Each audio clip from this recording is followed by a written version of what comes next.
Your belly fat is not just sitting there. Some of it is acting like a chemical command center around your organs, sending signals that can change how your liver, muscles, pancreas, and blood sugar behave. Let's break down what belly fat does to your metabolism from the inside. First, the two fats. When most people look at belly fat, they think about the soft layer they can pinch. That layer is called subcutaneous fat. It sits under the skin. It matters, but it is not the main character in this story. The more dangerous fat is deeper. It sits behind the abdominal wall, packed around organs like the liver and intestines. This is visceral fat. Think of your body like a city.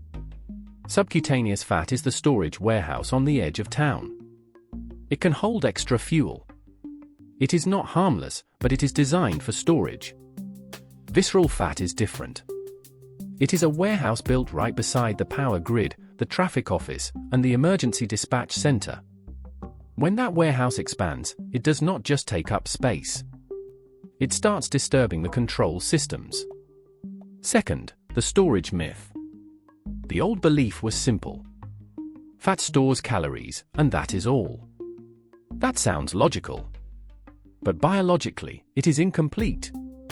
Harvard Health describes fat tissue, especially visceral fat, as biologically active. That means it behaves less like a silent storage locker and more like an endocrine organ. Endocrine means it sends chemical messages. This is the first reversal. Belly fat is not only an energy problem. It is a signaling problem. When visceral fat grows, it can release free fatty acids, hormones, and inflammatory molecules into circulation. These signals travel directly into metabolic organs. The warehouse is leaking fuel into the streets. At first, your body can manage it. Your liver stores some fuel. Your muscles burn some fuel. Your fat cells expand. But every storage system has a limit. When the limit is pushed for long enough, energy starts appearing where it does not belong. Third, the liver overload. Your liver is the city's central processing plant. It decides whether fuel should be stored, released, converted, or shipped. When visceral fat expands, more fatty acids can flow toward the liver. Now the liver is not just receiving food energy after meals. It is receiving a steady background drip from the belly warehouse. This matters because the liver helps control blood sugar between meals. It can store glucose as glycogen, which is a short-term reserve. It can also release glucose when your blood sugar drops. But when liver fat builds up, that control can become distorted. The liver may keep sending sugar into the blood even when the body already has enough energy available. This is why belly fat is not just about the belly. The visible change is outside. The metabolic confusion is inside. Fourth, the muscle door. Insulin is not bad. Insulin is a survival hormone. Its job is to help move glucose from your blood into cells, especially muscle cells after a meal. Picture every muscle cell as an apartment with a glucose door. Insulin knocks. The door opens. Glucose walks in. But when excess fuel starts building up in places like muscle, the door becomes harder to open. The Journal of Clinical Investigation review by Samuel and Schulman describes how chronic energy surplus and ectopic lipid, meaning fat stored in the wrong tissues, can impair insulin signaling in liver and skeletal muscle. The key word is signaling. The knock is still happening. The door just does not respond as well. Now glucose stays in the bloodstream longer. The city still has food trucks arriving, but the apartments are not accepting deliveries. So the pancreas gets a message. More insulin, please. Fifth, the pancreas compensation. Your pancreas is the dispatcher. When blood sugar rises, it sends insulin.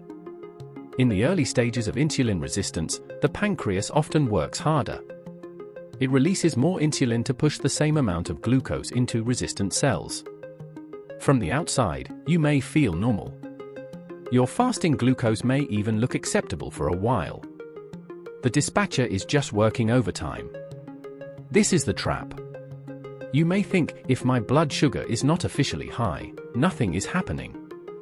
But NIDDK explains that insulin resistance means muscle, fat, and liver cells do not respond well to insulin, and over time this can raise blood glucose. So the first problem is not always sugar. It is resistance. Imagine a traffic light that is no longer obeyed. At first, the city adds more police officers. Traffic still moves. Then congestion grows. Eventually, every intersection feels slow. That is what compensation looks like. It works, until it does not. Sixth, the inflammation fog. Visceral fat does not only leak fuel. It can also release inflammatory signals. Harvard Health notes that visceral fat produces more cytokines, which are proteins involved in immune signaling and low-grade inflammation. This is not the dramatic inflammation of a swollen ankle. It is quieter. It is background noise. But background noise matters when your cells are trying to hear insulin. If insulin is the clear instruction, inflammation is static on the radio. The message comes through weaker. Muscle responds less cleanly. Fat tissue responds less cleanly. The liver responds less cleanly. This is the hidden loop. More visceral fat can worsen insulin resistance. More insulin resistance can make fuel handling less efficient. Less efficient fuel handling can encourage more storage and liver fat. The warehouse leaks. The streets jam. The dispatcher shouts louder. The control room gets noisier. Seventh, the waist signal. This is why BMI can miss part of the story. BMI compares weight to height. It can be useful at a population level, but it does not tell you where fat is stored. Two people can have the same BMI and very different waist measurements. Their metabolic risk can look different. The Nature Reviews endocrinology paper on waist circumference argues that waist size adds important cardiometabolic information beyond BMI. In plain language, your waist can reveal something your scale hides. It is not a diagnosis. It is a signal. Harvard Health also points out that a tape measure is a practical home tool for tracking visceral fat trends, even though CT and MRI are more precise. The goal is not obsession.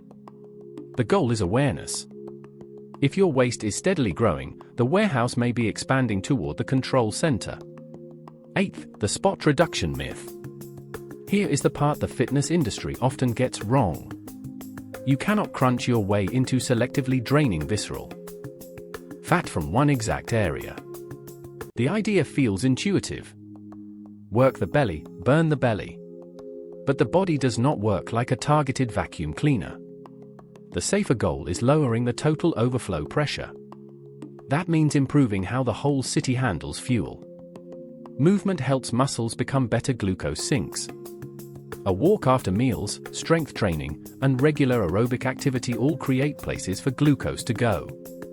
Your muscles become active warehouses that actually use deliveries. Food quality matters because highly refined, calorie-dense patterns can keep the fuel trucks arriving faster than the city can unload them. More fiber-rich plants, minimally processed foods, adequate protein, and unsaturated fats can help make meals slower, steadier, and more filling. Sleep matters because poor sleep can make hunger and glucose regulation harder. Stress matters because a body under constant threat does not manage energy calmly. This is not a magic protocol. It is biology management. The Diabetes Prevention Program showed that, in high-risk adults, modest weight loss of 5 to 7% and at least 150 minutes of physical activity per week were linked with a 58% lower incidence of type 2 diabetes. That does not mean everyone gets the same result. It does mean small changes can be metabolically meaningful. Now let's bring the whole mechanism together.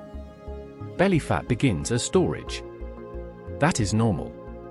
Your body needs a place to keep energy. But when visceral fat expands around the organs, the storage site becomes a signal site. It sends fatty acids toward the liver. It releases inflammatory molecules. It contributes to insulin resistance in muscle, fat, and liver tissue. The pancreas compensates. Blood sugar control becomes harder. The scale may not tell the full story, but your waist can give an early clue. That is the inside story. The belly is not just changing your shape. It can change the traffic rules of your metabolism. And this is also why shame is useless. Shame does not improve insulin signaling. Shame does not drain liver fat. Shame does not make muscle cells more responsive. Understanding does. If you have diabetes, take blood sugar medication, take blood pressure medication, are pregnant, have an eating disorder history, or have concerning symptoms, work with a qualified clinician before changing diet, fasting, exercise, or medication. This video is education, not a diagnosis. The powerful part is that metabolism is not a moral score. It is a living system. When the warehouse is overflowing, the answer is not panic. It is to reduce the pressure, improve the roads, quiet the signals, and give your muscles a reason to open their doors again. Your belly fat is not just sitting there. It is speaking to your metabolism. And once you understand the language, you can start changing the conversation.